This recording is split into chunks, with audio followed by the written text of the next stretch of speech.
I could have watched SmackDown last night. I was home. I was actually planning on watching it, and then I just didn't. There have been many times over the last 2 or 3 months since they moved to Fox back in October where I wasn't home, I was out, I was away, whatever, and I would catch up on SmackDown either later on in the night or the next day or whatever. But last night I was planning on watching the show live, and I was ready. I wasn't home. I was at Alexis's house, but we were ready to watch the show. We had one of her friends over. Not that we were super excited for SmackDown, but that was, it's part of our regular Friday night routine. And then maybe about 20 minutes before the show started, I'm like, you know what? Let's not watch it. Let's just watch Step Brothers instead, because for whatever reason, I don't know what rock she's been living under for the past decade, but Alexis, I don't think, has ever seen the full Step Brothers movie. So we watched that with her friend, had a great time watching that movie. It's an amazing film if you've never seen it. And if you haven't, again, what rock are you living under and have been for the last decade now? But that was well worth my time, more so than SmackDown was. And I enjoyed one of my new WWE ice cream bars that I acquired early on Friday afternoon, which I will be reviewing right here on the channel on Tuesday. That is coming right here to the YouTube channel. I bought 3 boxes of them. And yeah, is that excessive? Maybe. I'm not having them all before then, obviously. But I don't know when the next time I'll be at the grocery store is. I want to capitalize on them while they're out there. And for those wondering, they sell them at Stop and Shop, at least here in the Northeast. I don't know about anywhere else in the country, but we found them, Alexis and I did, and her brother, yesterday afternoon at Stop and Shop. So I bought 3 boxes. They weren't super expensive. And I had one while watching Step Brothers last night, and it was fantastic. So I will be talking all about them, eating one probably on camera for anyone interested in watching me eat ice cream for whatever reason, this Tuesday right here on the channel. But as far as SmackDown goes, I didn't watch it until this morning. I actually had an opportunity to go back and watch it last night when I got home around midnight, and I could have squeezed out the show in like 45 minutes because when you watch it back without commercials, you skip through the the bullshit, the entrances, the commercials, and the promo video packages and everything else, it comes out to about like an hour show. It's a very quick watch. Was it worth my time though last night? It wasn't, so I watched it this morning instead. And I'm glad I skipped it because it really was not that amazing of a show, which should go without saying because it has been that way for the last 3 or 4 months for the most part ever since they moved to Fox. They had a few good shows last month, but other than that, it's really been a skippable show by and large for the past, I would say since they moved to Fox back in October. Though I will say, though, this was a marginally better episode. Not by a long shot, but marginally better episode than what we've been getting in recent weeks. It wasn't completely pointless. We found out some new inductees officially entering the WWE Hall of Fame. We had a new number 1 contender crowned. We had a Symphony of Destruction match, which I'll be discussing momentarily. So it wasn't a complete waste of time, but overall, though, it wasn't, the most worthwhile 2 hours ever. I'm very glad I skipped SmackDown, and I'll probably do that more often, even if I am home, ready to watch it live. It does help when I watch it as it airs, so I don't have to avoid spoilers, and it doesn't increase my workload for Friday nights, Saturday mornings. But honestly, it's worth the risk because this show has been so dull and so uneventful for so long now. They have broken me to the point where I have no desire to watch SmackDown on Friday nights. Maybe 10 years ago when they were on Friday nights the first time and I had no issue. I was home anyway. I never really went out in high school, college for the most part even. And I would watch it on Friday nights. But other than that, since I'm busier now and I got other stuff going on, I have no desire to spend my Friday nights watching a show that really doesn't do much for me. But I will say, though, like I said earlier, on the whole, this wasn't that bad of a show. It wasn't terribly good either, but it also wasn't too awful to the point where I was like, okay, that was a bad show. I would say this was more middle of the road than anything. So we open up the show with the Usos being interrupted by the New Day. They were teasing one more match after their awesome feud a few years ago. I would be all for another match between the Usos and the New Day for the SmackDown Tag Team titles. I don't know when the last time we had these two teams go at it was. Probably about a year and a half ago. They haven't been on the same show up until recently since early 2019. So unless they did a match at that point, which I don't think they did. I mean, I think they faced off in that gauntlet match on SmackDown, the SmackDown that I was at about a year ago, right before WrestleMania. because if Big E and Xavier won the gauntlet match against the Usos and whoever else was in it, then Kofi could go on to WrestleMania. Other than that, though, I don't think we've seen much of them against each other in the last 2 or 3 years. So if they face off one more time, I'm all for it. I assume, though, they are building toward a fatal 4-way tag team match at WrestleMania with the Usos, the New Day, Miz and Morrison, and Ziggler and Rude. It just makes sense, you know? But this was fine. It built to an 8-man tag team match, which was previously advertised, with the Usos and the New Day knocking off Rude, Ziggler, and Miz and Morrison in 8-man tag team action. Yeah, it was a little weird for Miz and Morrison to not win ahead of their upcoming SmackDown Tag Team title shot next Thursday at Super Showdown, but I assume that's because they are winning at that show, and they want, maybe not swerve people, but Booking 101, usually, when you get the upper hand on the go-home show before the big pay-per-view, that almost always means that person is losing at the show. So I would assume that Miz and Morrison become the new SmackDown Tag Team Champions at the pay-per-view, as I predicted on Wrestle Rant Radio on Thursday, if you haven't already checked it out. So, I do think we are getting new SmackDown Tag Team Champions at that show, and that it'll wind up being a fatal 4-way match at WrestleMania. I do got to mention this real quick on the subject of WrestleMania. Someone tweeted me at Jeremy8911, the one of the winners for this year's 2020 Royal Rumble game for my website for nextdaywrestling.net. He actually tweeted me a match card for WrestleMania. Not, something that he wrote, but I don't know where he got it. Probably Reddit or something, or somewhere else on Twitter. It was the first time I had seen it. What looked like an official lineup for WrestleMania of what the card is supposed to look like. And one of the matches on that card was a fatal 4-way with these 4 teams. I mean, I assumed that was going to be the case anyway. But instead of Ziggler with Rude, it would be Corbin and Rude. I guess because they don't have another match on the card for Corbin, which I'm honestly glad about. I like Baron Corbin. I like King Corbin, whatever. But I would rather he team with Rude than have it be Corbin and fucking Daniel Bryan one-on-one. That does not feel WrestleMania worthy at all. And then Ziggler would face Otis, who was all over the show too. We saw Mandy Rose leaving with Otis. I'm sorry, not with Otis, but with Dolph Ziggler on the show. Tucker confronted Mandy and Sonya and said, you broke Otis's heart last week, blah, blah, blah. Why'd you do that? Mandy said, I never texted Otis saying that I was running late. And I would assume that it was Sonya. Sonya was like, he wasn't worth your time to begin with. Otis was never really a good fit for you. So I assume it was Sonya who texted from Mandy's phone saying, hey, Otis, I'm running late, as Mandy. Saying, hey, I'm running late, come later, which is why Dolph was there instead. So, that being said, I'm liking the angle. I don't mind Otis and Ziggler as the blow-off to this thing, as long as Otis wins. I like Ziggler, and I know the guy is a much bigger star than Otis on his own, but Ziggler has done it all. It really wouldn't hurt him to lose. And if that is the plan for WrestleMania on the kickoff show, then honestly, again, I'm all for it. I really do not mind that at all. So this was a good 8-man tag team match, and I'll get to Daniel Bryan's proposed planned WrestleMania match in a moment. We had Renee Young sitting down backstage for an interview with Lacey Evans, who we have not seen since the Royal Rumble, when she unsuccessfully challenged Bayley for the SmackDown Women's Championship. This was good. It would have been helpful 2 months ago when they first turned her. We were wondering back then, she was calling Bayley and Sasha Banks bullies, and it's weren't you a bully a month or 2 ago? So she kind of explained that here, and she was like, listen, I know I wasn't the nicest before. Well, first of all, she said that the term nasty is a term of endearment where she's from, which sounded like a hokey, explanation for explaining why she's a face now and still calling people nasties and whatever, or why she did it, originally, previously. But she also said, it wasn't until I arrived on SmackDown when I realized, oh my God, Sasha Banks, Bayley, they're terrible people. They're the bullies. So I should probably be a better person, whatever. It wasn't the greatest explanation, but at least they attempted to explain why she is now endearing herself to the audience and isn't a complete hypocrite in calling them bullies when she was that exact same thing a month or 2 earlier. So I thought this was fine. What I thought the biggest takeaway from this segment was, and first of all, I would love if they did more of this type of stuff, where they sat down with the superstars and gave them the stage, gave them the spotlight, to just talk and explain their characters. A lot of people turn without a reason, without rhyme or reason. Some people can't really thrive in this environment, but I thought Lacey came across well here. And, a lot of people don't get time to talk. So I think something like this would help. But anyway, the big takeaway from this, for me, was that Lacey said at the end of this segment that she wanted to win the Women's Elimination Chamber and go on to WrestleMania to contend for the SmackDown Women's Championship again.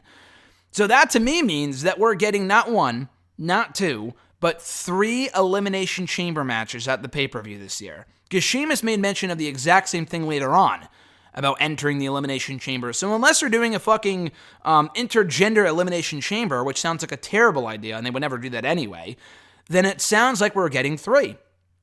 I mean, the SmackDown one with the men was, advertised for local advertising. It's been that way for about a week or two. So that doesn't surprise me. I get that because Roman's got to win something to earn himself a Universal Championship match at WrestleMania. The Raw Women's one is completely pointless. I know they want to have one for each show, but then don't do one with the SmackDown women. Naomi's already facing Bayley at Super Showdown. I assume the feud extends beyond that.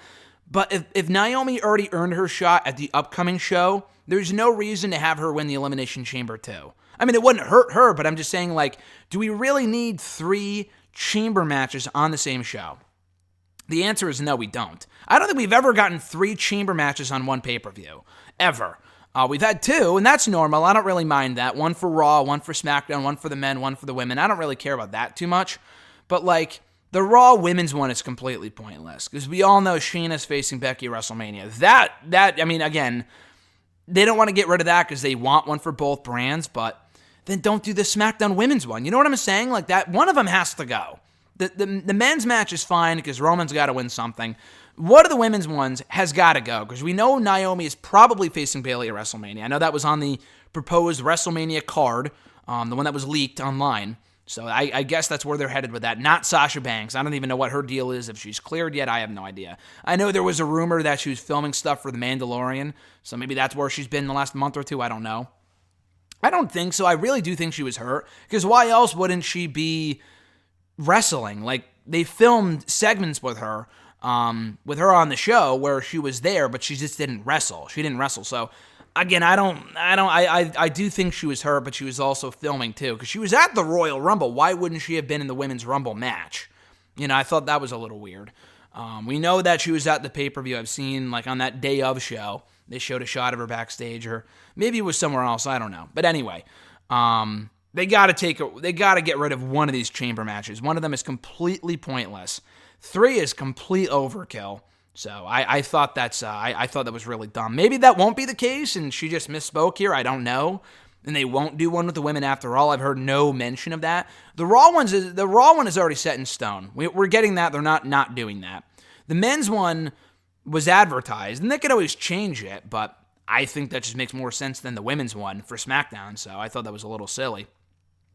Then we had the return of the Symphony of Destruction match between Braun and Elias teaming against Nakamura and Cesaro. I guess it was only fitting that that's where this feud culminated. And I say culminated, but I still do think we are getting a Nakamura-Strowman rematch at some point. They could always announce the rematch for Super Showdown. I assume that's where it was taking place. But it seems like they already have enough SmackDown matches happening at the show with Roman and Corbin and Bray and Goldberg, the women's match, the tag team title match, where it's not really necessary. I don't even want to see a rematch, to be honest with you. There's really no reason for it. And the former champions aren't even entitled to an automatic rematch anymore anyway. So what's the point, But, they've been beaten so often now, Nakamura and Cesaro and Sammy, where I have no desire to see Strowman and Nakamura again for that championship. So I really do hope that this was the blow-off. I'm not confident that it was. I feel like they're just killing time before WrestleMania when they probably kick off what I said a month or two ago with Strowman and Sheamus. But that's another thing, too, where that is where they're going for WrestleMania. But I also saw on that league card that it would include Daniel Bryan. Now, it's not the worst idea because it does get to where they wanted to go with Bryan and Sheamus at WrestleMania again. I feel like with Bryan, though, that's completely random. Sheamus I get, him and Strowman have never gone one-on-one before, and that's what the match should be. What I would rather see, to be honest with you, I'll save that for later, the Daniel Bryan match, because he had a match on the show, too. I'll get to that momentarily, but it does look like they're building to Braun and Sheamus, and they haven't started the build yet because, Super Showdown is coming up, and we have Elimination Chamber in a couple weeks. I assume Braun and Sheamus are in the chamber, and that's where they kick off the WrestleMania program. It does not need to feature Daniel Bryan.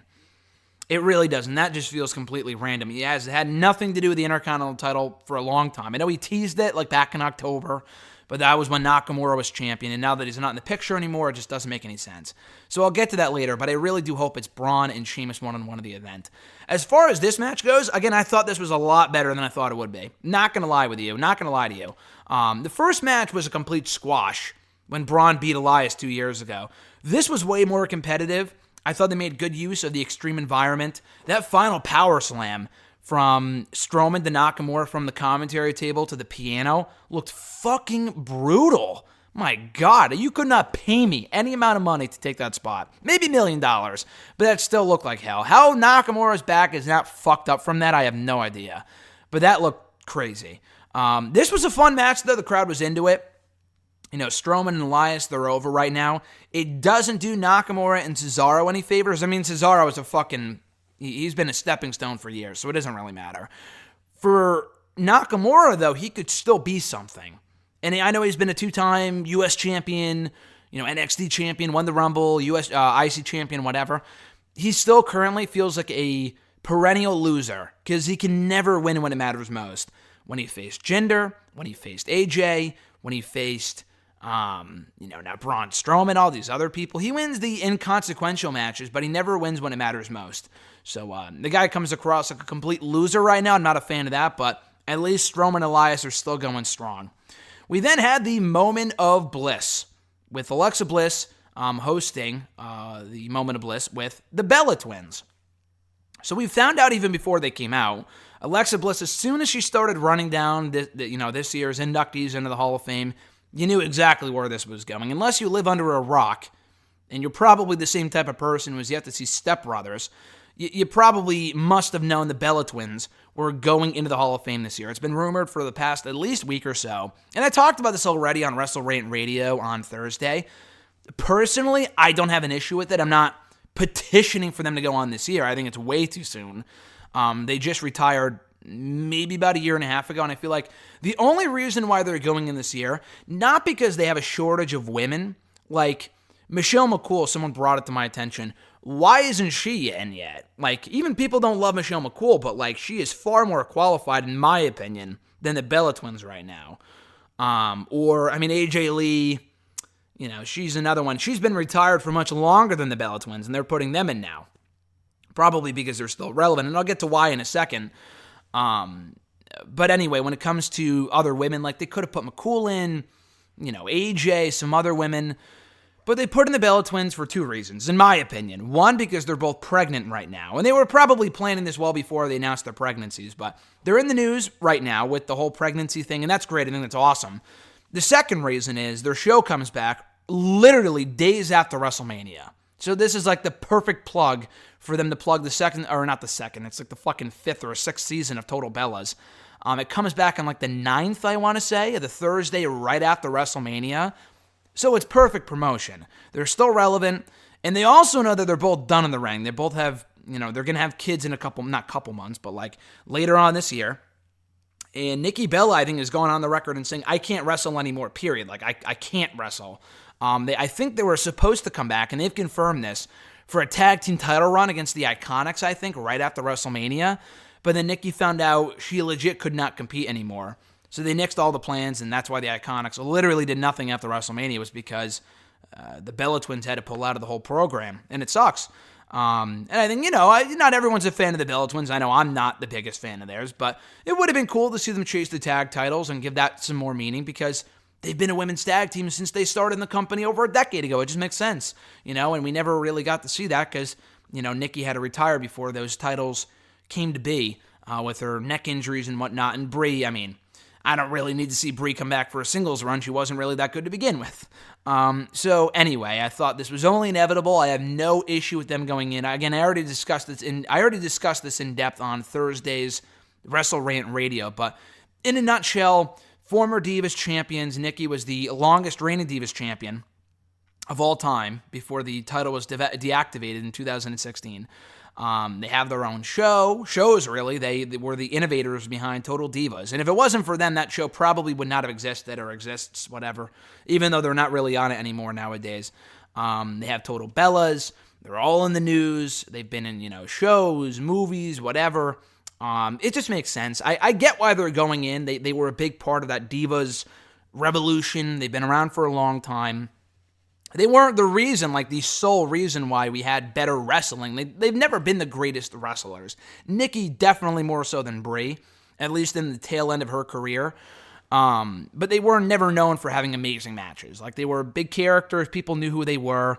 And honestly, they are far more worthy of going into the Hall of Fame than Tori Wilson, who I like. I met her last year over WrestleMania weekend. I think maybe a day or two before she actually got inducted into the Hall of Fame. But still, I think she has no reason to be in the Hall of Fame. Even Stacy Keibler, like, aside from dating George Clooney and being a memorable character later on in her career in WWE for having long legs, is that the only reason why she would go in? I guess. Like, she never won a title. She never really did anything over the top amazing. You know, Sable, never the greatest wrestler, but she was a big part of making, the women's division notable again. And I think, she was a former women's champion, and, she was a big draw during the Attitude Era. Like, she had historical significance. Tori Wilson never did. Aside from the old, awful Dawn Marie feud in 2002, 2003, she never did anything in WWE. Yeah, she lasted like 5 or 6 years, but she never did jack shit. So I would rather see the Bella Twins in there over Tori Wilson. It doesn't even matter, honestly. It's a fucking Hall of Fame that there's no criteria for. It's all a matter of who Vince wants to put in and who he doesn't want to put in and whatever. Yeah, I would rather see she's already in. Sensational Sherry's already in. I would rather see Miss Elizabeth in. I would rather see AJ Lee or Michelle McCool or Victoria or even Melina, honestly. Or Mickie James, even though she's still active, over the Bella Twins right now, but I'm not going to argue with it. So I thought this was fine. This segment kind of came across, to me, as a little awkward. When they announced the Bella Twins, it felt like the crowd's reaction was like lukewarm, and it's even worse because I think they're from Phoenix. Isn't that where they're from? I don't think that's where they live now, but I think that's where they grew up. So it made sense for them to be on the show announcing they're in the Hall of Fame, blah, blah, blah. It was weird, though, because we always get the Hall of Fame inductions either, online. For the last couple of years, they've announced them online, and then they throw the video package up on like Raw later that day on Mondays. This was like, oh, your newest inductees into the Hall of Fame, the Bella Twins, as announced on SmackDown on the Moment of Bliss. Like, it was really weird, and it came across a little weird, and, it's great they're having kids, and Birdie Joe was there. I thought that was a cool moment. But they're like, oh, yeah, let's talk about her pregnancies. Like, that's what people want to hear about. Like, is it really, though? Like, I don't know. I thought the whole thing was a little weird. And it's not that I don't like them. I think they're, whatever. I think it's cool they're getting in, but I just thought the segment was strange. But congrats to them, I guess. I thought it was, it's a well-deserved induction. Maybe not as much as other people, but, again, it was only inevitable. After that, we had Daniel Bryan. After we saw him come out with Birdie Joe, he handed her off to Brie, and then he went down to the ring for his own match. He was challenged to a rematch earlier on in the evening by Heath Slater, because he beat Slater, I think, 2 weeks ago on the show on SmackDown. And this was no different. This was another very straightforward squash match for Daniel Bryan. Slater scored some offense. The only thing that really stood out about this match compared to their original encounter was that Drew Gulak said earlier on in the show when Slater challenged Bryan to a rematch, he said that he would coach him. So he was on commentary. The best part about this whole thing was that Michael Cole was like, oh, we have Heath Slater here on commentary with us.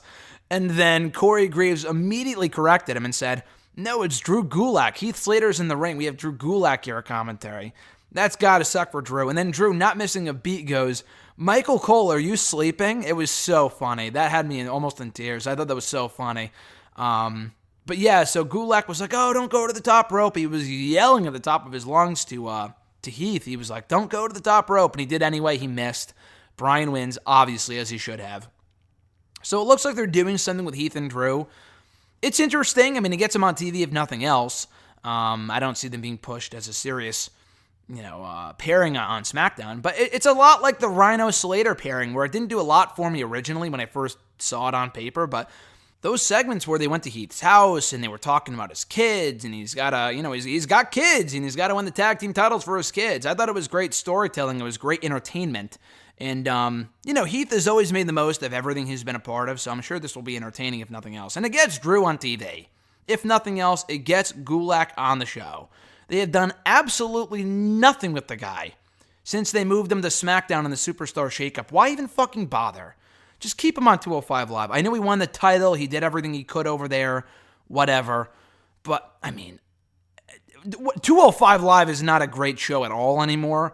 I thought this week it was all right, but I would rather have him on 205 Live facing Leo Rush or Oney Lorcan or Tony Nese for the millionth time over doing nothing on SmackDown. I'm sure he feels the same way.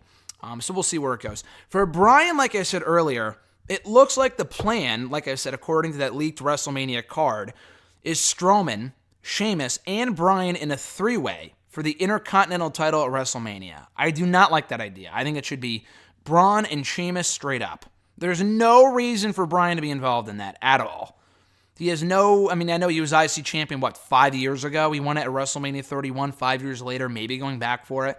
Again, I thought it made more sense in the fall when they were teasing Bryan and Nakamura, and they went in a totally different direction instead with Bryan and the Fiend, which was cool. I still want Bryan and Nakamura, but you can't really do it without the title being on the line. It doesn't really look like Nakamura, surprise, surprise, will be in a match at WrestleMania that's not the Battle fucking Royal, but whatever. Can't really do that match at WrestleMania without a championship being on the line because Nakamura means nothing right now. So with Bryan, what would I do with him instead? No, I would not have him face Baron Corbin. I think that would be a terrible idea. What I would do instead is have him face Killer Kross. Now, they've been doing the static stuff on SmackDown for the past 2 weeks. Maybe even, 3 weeks, I don't know. But I first noticed that last week on the show. And I thought it was just a fuck up. I thought it was like, oh, they messed up, whatever, it was a production error. It happened again at the start of the show. And then it happened again later on in the show. And it's obvious, it couldn't be more obvious that it was they were doing something with it that was, it's a part of an angle. It was done on purpose. The only person that it makes sense to be, or whatever it is gotta be Killer Kross. And the more you think about it, the more it makes sense, because I didn't see it, but I guess they put Timothy Thatcher in the front row at TakeOver for like one of those crowd shots. I don't know if it was on the show itself. I don't remember it. It must have been on the kickoff show, which I didn't watch. That must have been where it was. But it's interesting, they did not show Killer Kross. And they announced this signing and everything a couple of weeks ago, that he would be going to the Performance Center. But that doesn't mean he's going right to NXT. I feel like if they were going to debut Killer Kross, they would have done it at TakeOver. Now, yeah, I know Triple H is really high on him, and I feel like I heard they were going to fast track him. Not necessarily to the main roster, but if they weren't going to fast track him to NXT, and they still could. He didn't show up at TakeOver. He didn't show up when the Velveteen Dream had returned a couple weeks ago, and that, those vignettes. He didn't show up the TakeOver, or rather the NXT after TakeOver. So to me, that means he's headed to the main roster. Not necessarily, but based off the static stuff, SmackDown needs star power. And yeah, they could probably wait until after WrestleMania. But what I would do is pair him off with Daniel Bryan. Daniel Bryan, unless he's in that three-way, which would be a complete... It just doesn't need to happen. It does not need to be Braun, Sheamus, and Bryan. That's so fucking random. Sheamus and Braun makes way more sense. Bryan and Kross, I think, could be really, really interesting. And yeah, it would be kind of a repeat of like the Fandango thing a couple of years ago. And only in the sense that he would be having his first match at WrestleMania and winning. But, this would be way better.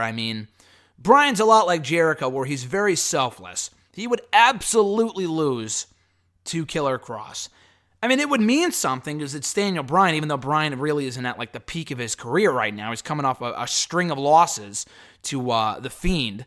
But I feel like that would be a great spot to debut Killer Kross and get him over as a big star from day one. Not put him in the title picture from the first day, from night one. But like having him beat Daniel Bryan at WrestleMania doesn't get much bigger than that outside of winning the world title. So that's what I would do, and that I feel like that's a legitimate thing. That's not fantasy booking. I feel like there's a very good chance that's where they could be headed with this, because they haven't shown him on NXT yet. And again, what else could this possibly be? It may be the Fiend, but it's definitely not the Fiend, because the Fiend's already on the show. And there's no one else from SmackDown who could come back and be like, oh, whatever, that they're on the show. That they're on SmackDown. Like, for example, I guess Lars Sullivan, maybe? That doesn't really make much sense. Jeff Hardy, again, why? Not really. I know he was backstage at SmackDown, I had read, but I don't think it's for him. They would probably just have him come back, So, I don't know. I'm not really sure. I don't know what else it would be other than Killer Kross. So that's what I would do. I would do Killer Kross, Daniel Bryan at WrestleMania. They may not have enough matches on the card, like not enough matches, but they may not have any match spots left. Like they may already have the entire card filled up between tag team title matches and mid-card title matches, world title matches, the attraction matches, multiple women's matches, blah, blah, blah. So again, I get it, and that's fine. But I do think Bryan and Cross, if done the right way, would be awesome. And they could be saving it until after WrestleMania, but I would just prefer to see Cross and Bryan at WrestleMania than Bryan being involved in the IC title picture for absolutely no reason. And that's another loss he doesn't have to take. Why go through that process of having him lose again if he's going to end up losing a Cross, which they would have to do? I am a little skeptical because I don't want him to be buried on the main roster and have his debut ruined or whatever. But hopefully Vince and those guys over on the SmackDown side, and I am worried because SmackDown has sucked for a long time now, hopefully Vince and those guys on the SmackDown side are as high on Cross as Triple H seems to be. And they are fast-tracking him to the main roster, which he is main roster. I mean, everyone is main roster ready, let's face it. Unless you're a new recruit, like an Aaliyah or something like that, almost everybody from the indie scene is main roster ready. So I'm hoping that's where they're going with this. I'm not entirely optimistic, but I think it would be a good idea. We had a number one contenders match for the SmackDown Tag Team titles, for the SmackDown Women's Championship. I thought Bayley might get involved here. She was at ringside, but no, we saw Naomi beat Carmella clean. The match was nothing worth writing home about at all. Two baby faces, they didn't really give people much of an incentive to cheer one woman over the other. It would have helped. Maybe they did have mic time. I don't think they did. It would have helped if we heard from Naomi and Carmella going into the match. I don't think we did, though, so that kind of hurt it. The match, I mean, it's Carmella and Naomi. I think Naomi's very good. Carmella is improved, but I mean, they're not the best in that division at all. I mean, I've seen piss-poor matches from Bayley, so their wrestling ability really has nothing to do with it. I thought Bayley and Carmella last week had a very good match.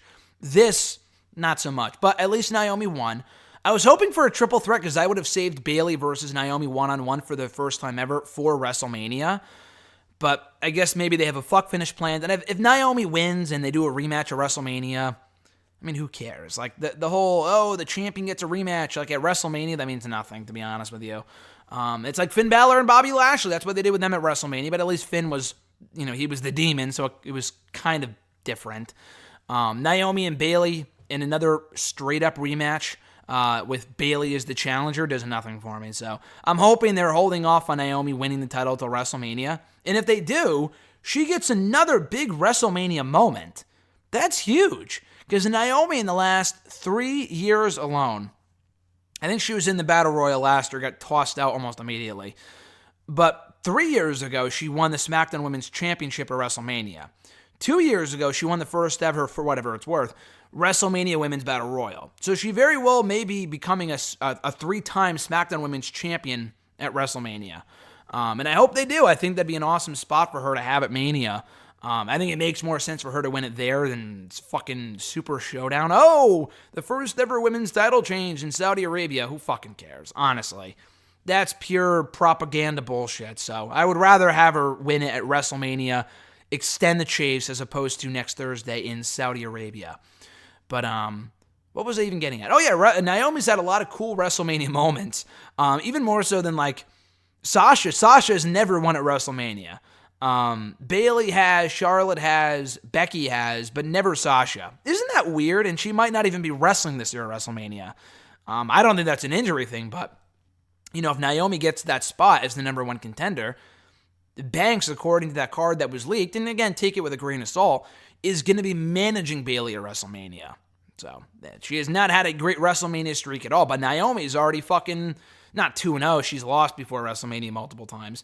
But that's a pretty good spot to be in. She was on the kickoff match maybe 4 years ago in that multi-woman tag team match.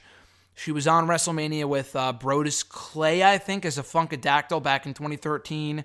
She was in the Battle Royal in the pre-show last year, I think. I don't think 31 she was on the show. 30, I think she was in that the Divas title invitational, the Vicky Guerrero invitational, whatever it was. So, again, she's had her fair share of WrestleMania matches. It's really quite amazing when you think about it. And I would assume this year she walks out as the SmackDown Women's Champion, which is pretty cool. So we get to the final segment on this SmackDown show. Goldberg was advertised to appear. He talked for all of maybe 10 seconds before he was interrupted by the Firefly Funhouse, Bray Wyatt, who then introduced The Fiend, who stood across from the ring after the lights went out from Goldberg. And, Goldberg showed no signs of fear, which, again, he shouldn't. I mean, I think that'd be just dumb. He's not no-selling The Fiend. It's not like he kicked out or something of the fucking Sister Abigail, which he very well may do next Thursday. I saw no issue with this whatsoever. I really haven't been on social media and whatever, so I haven't really seen the reaction to this angle. I thought it was exactly what it needed to be. Goldberg's a badass. He should not be cowering to The Fiend. I like The Fiend. I'm glad he's a scary figure, but Goldberg, why the fuck would he care? You know what I'm saying? So he shows no signs of fear, spears The Fiend, and that's it. The lights go out, you hear the laughter, The Fiend's gone, Goldberg celebrates. That's all this needed to be. I thought this was perfect. It gives people the impression that he might be winning the title at Super Showdown, which he shouldn't. I'm still fearful that they might do that. But it gives Goldberg his time on top, and I have no issue with this as long as, provided, he loses to The Fiend at Super Showdown. But I thought this was fine. It's not like The Fiend was beaten to shit. He took one spear. It's not like he had a jackhammer and 5 different spears. Maybe in the match itself on Thursday, I'm not overly, again, optimistic about that. We'll soon see. But I thought this was perfect for what it needed to be. Short, sweet, straight to the point. It was no more than 4 or 5 minutes long. Didn't overstay its welcome. And I thought this was perfect. So, overall, I thought SmackDown was fine. A lot of interesting WrestleMania plans maybe coming into fruition, like I said earlier. That was the big takeaway from the show for me. Not the Super Showdown hype, which was fine, but like how the WrestleMania card may be shaping up with people like Braun, Sheamus, Bryan, the women, Bray Wyatt, people like that. So, not a terrible show. I'm glad I didn't watch it live, but I thought the Symphony of Destruction match was the highlight. That was far better than I thought it would be. The opening tag team match was fun. The Lacey Evans sit-down interview was interesting. It wasn't great, but I thought it was good. It was necessary. I liked it. The Moment of Bliss was newsworthy. We found that the Bella Twins are indeed heading to the Hall of Fame. That you may hate that decision, but there was it's newsworthy if nothing else. Nikki Cross wasn't there. I forgot to mention this because she was dealing with the flu, according to her husband Killian Dean on some Twitch stream or something. So hopefully she'll be back next week, if not sometime soon. Bryan squashed Slater, which means absolutely nothing, but I assume Bryan's simply in a holding pattern before WrestleMania season comes about. And it is WrestleMania season, I get that, but, until after Super Showdown is over, because he won't be at that show.